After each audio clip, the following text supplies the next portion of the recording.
আসসালামু আলাইকুম everyone, welcome to any times school and college. আমি ফাতেমা জিন্নাত মাইশা তোমাদের জন্য আজকে নিয়ে এসেছি কিভাবে ম্যানেজমেন্টে 90+ পাবে। তো দেখো, আমি কিছু স্ট্র্যাটেজি তোমাদেরকে দিচ্ছি both for CQ and MCQ. তো কিছু স্ট্র্যাটেজি ফলো করলে ইনশাল্লাহ তোমরা প্লাস পেয়ে যেতে পারো, ইনফ্যাক্ট 90+ও পেতে পারো। আমি যেভাবে ফলো করেছি অ্যাকচুয়ালি, তো সেভাবে আমি তোমাদেরকে বলবো।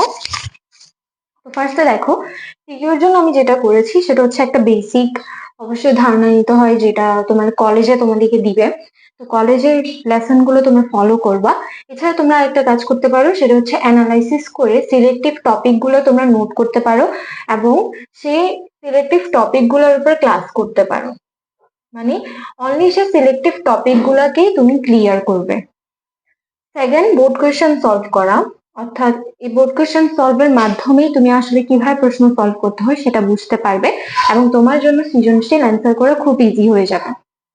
তো এখন বোর্ড কোয়েশ্চেন সলভ করার মধ্যে আমাদের কিছু কোয়েশ্চেন থাকে যে কত কত সালের বোর্ড কোয়েশ্চেন অ্যাকচুয়ালি সলভ করা উচিত। আমি বলবো বিগত 4 বছরের যে বোর্ড কোয়েশ্চেন গুলো আছে সেগুলো সলভ করা উচিত, যেমন 25 সাল, 24, 23, এই 3টা পর্যন্ত করলেও হবে। তোমরা যদি 90+ মতো নাম্বার পেতে চাও তাদেরকে অবশ্যই একটু পরিশ্রম করতে হবে। তারা 22, 21, 20, 20, তারপর হচ্ছে 19, 18 এরকম কি করবে, এগুলো অ্যানালাইসিস করে দেখবে যে একই টপিক ঘুরে ফিরে বারবার আসতেছে, দুই একটা টপিক হয়তো নিউ আসতেছে, সেগুলো জাস্ট আমরা চোখ বুলিয়ে যাব। এছাড়া তোমাদের যদি ম্যানেজমেন্টের সিকিউরিটি কোনো সাজেশন লাগে অবশ্যই আমাকে জানাবে। আমি কিছুদিন আগে ফিন্যান্সের সাজেশন দিয়েছি এবং সেটা ছিল অধ্যায় 1-এর।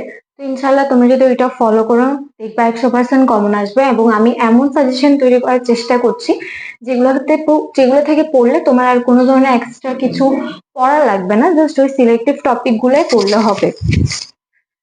এরপর যদি আমরা দেখি এমসিকিউর ক্ষেত্রে, এমসিকিউ আসলে প্র্যাকটিসের উপর রাখতে হয়।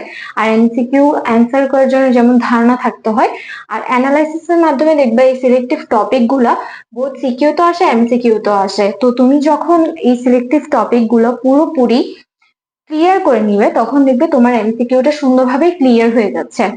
এমসিকিউর মধ্যে বোর্ড কোয়েশ্চেন সলভ করা উচিত এবং তোমরা যদি পারো কলেজের যে কোয়েশ্চেন গুলো আছে এমসিকিউ সেগুলো সলভ করে ফেলতে পারো। তো বোর্ড কোয়েশ্চেন কত সাল থেকে সলভ করবে? আমি বলবো 25 সাল থেকে 18 সাল পর্যন্ত তোমরা পারলে আরো বেশি করে করার চেষ্টা করবে, এমসিকিউ গুলো শেষ করে রাখার চেষ্টা করবে এবং বুঝে পড়ার ট্রাই করবে।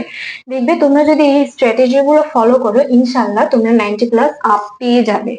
তো তোমরা আমার দেওয়া স্ট্র্যাটেজি গুলো ভালোভাবে অ্যানালাইসিস করবে এবং আমি যে টপিক গুলার কথা বলেছি, অর্থাৎ যে পয়েন্ট গুলোর কথা বলেছি, তোমরা মাস্ট ট্রাই করবে সেগুলো ফলো করার। তো দেখবে তোমরা এনশিওর করতে পারছো তোমাদের 90+ মার্ক। তো এরপরে ধারাবাহিকভাবে আমি আরো ক্লাস নিয়ে আসছি। তো দেখা হচ্ছে অন্য এক ভিডিওতে। ততদিন পর্যন্ত সুস্থ থাকো, ভালো থাকো এবং আমার চ্যানেলটিকে সাবস্ক্রাইব করে পাশে থেকে বেল আইকনটি ক্লিক করে রাখো। কমেন্টে জানাও ভিডিওটি কেমন লেগেছে। দেখা হচ্ছে অন্য এক ভিডিওতে। আল্লাহ হাফেজ সবাইকে।